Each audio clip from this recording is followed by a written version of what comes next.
রাজস্ব বিভাগের কর্মকর্তা মতিউর রহমান কিভাবে এত সম্পদশালী হলেন, তার প্রভাবের উৎস কি, এ নিয়ে এখন সর্বত্রই আলোচনা।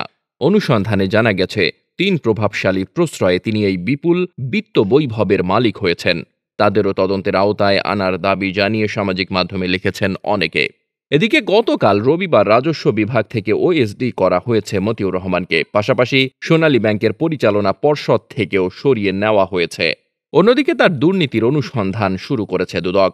প্রখ্যাত সাংবাদিক আব্দুল গাফফার চৌধুরী মৃত্যুর আগে এক কলামে লিখেছিলেন, নব্য আওয়ামী লীগ সেজে বহু স্বাধীনতা বিরোধী সুবিধা ভোগ করছে, এর জন্য প্রধানমন্ত্রীকে একসময় ভুগতে হবে।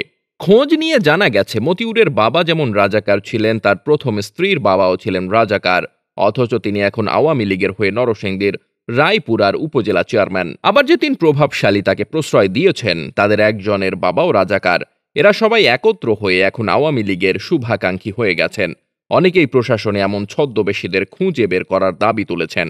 মতিউরকে প্রশ্রয় দেওয়া ৩ প্রভাবশালীর একজন ক্ষমতাধর সচিব, একজন প্রশাসন ক্যাডারের অত্যন্ত প্রভাবশালী কর্মকর্তা, আরেকজন বাংলাদেশ ব্যাংকের অন্যতম শীর্ষ পদে রয়েছেন।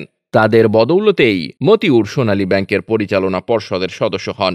অন্য প্রভাবশালী হলেন ঢাকা স্টক এক্সচেঞ্জের অন্যতম শীর্ষ কর্মকর্তা, যিনি শিক্ষকতা থেকে এখানে এসেছেন।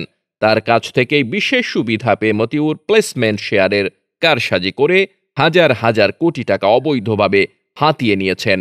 আওয়ামী লীগের একজন সিনিয়র নেতা এই প্রতিবেদকদের সঙ্গে আলাপকালে বলেছিলেন, প্রশাসনের মধ্যে থাকা এসব মুক্তিযুদ্ধ বিরোধী কর্মকর্তাদের বিষয়ে খোঁজ খবর নিয়ে তালিকা তৈরি করে মুখোশ উন্মোচন করা দরকার। এরাই মাঝে মধ্যে সংকট তৈরি করে প্রধানমন্ত্রীকে বিব্রত করেন। এসব পরিস্থিতি সামাল দিতে প্রধানমন্ত্রীকে বেগ পেতে হয়। দুদক সচিব বলেন, এনবিআরের সদস্য ডক্টর মোহাম্মদ মতিউর রহমানের বিরুদ্ধে দুর্নীতির মাধ্যমে অবৈধ সম্পদ অর্জন ও অর্থ পাচারের অভিযোগে গত ৪ জুন কমিশন অনুসন্ধানের সিদ্ধান্ত গ্রহণ করে। দুদক সূত্রে জানা যায়, দুদকের ৪ জুনের সভায় সংস্থার মহাপরিচালক মোহাম্মদ মোকাম্মেল হক অভিযোগ উপস্থাপন করেন। এতে বলা হয়, মোহাম্মদ মতিউর রহমানের বিরুদ্ধে দুর্নীতির মাধ্যমে অবৈধ সম্পদ অর্জন ও অর্থ পাচারের অভিযোগ পাওয়া গেছে। তার বিরুদ্ধে একই ধরনের অভিযোগের পরিপ্রেক্ষিতে ইতোপূর্বে ৪ বার অনুসন্ধান করা হয়। দুদকের তথ্য অনুযায়ী ২০০৪, ২০০৮, ২০১৩ ও ২০২১ সালেও তার দুর্নীতি নিয়ে ৪ বার অনুসন্ধান করা হয়। তবে এই ৪ দফায় দুদক অজ্ঞাত কারণে এনবিআরের এই কর্মকর্তার বিরুদ্ধে কার্যকর কোনো পদক্ষেপ নিতে পারেনি। এ নিয়ে পঞ্চমবারের মতো মতিউরের বিরুদ্ধে দুদক অনুসন্ধান শুরু করল। মতিউর রহমান কাস্টমস, এক্সাইজ ও ভ্যাট অ্যাপিলেট ট্রাইব্যুনালের সভাপতি, পাশাপাশি সোনালী ব্যাংকের পরিচালক। ২০২২ সালের ১ ফেব্রুয়ারি ৩ বছরের জন্য তাকে সোনালী ব্যাংকের পরিচালক নিয়োগ দেওয়ার সুপারিশ করে আর্থিক প্রতিষ্ঠান বিভাগ।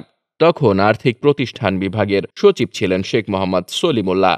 পুনর্নিয়োগ না পাওয়ায় গত মাসে অবসরে গেছেন তিনি। ডেস্ক রিপোর্ট, বার্তা বাজার।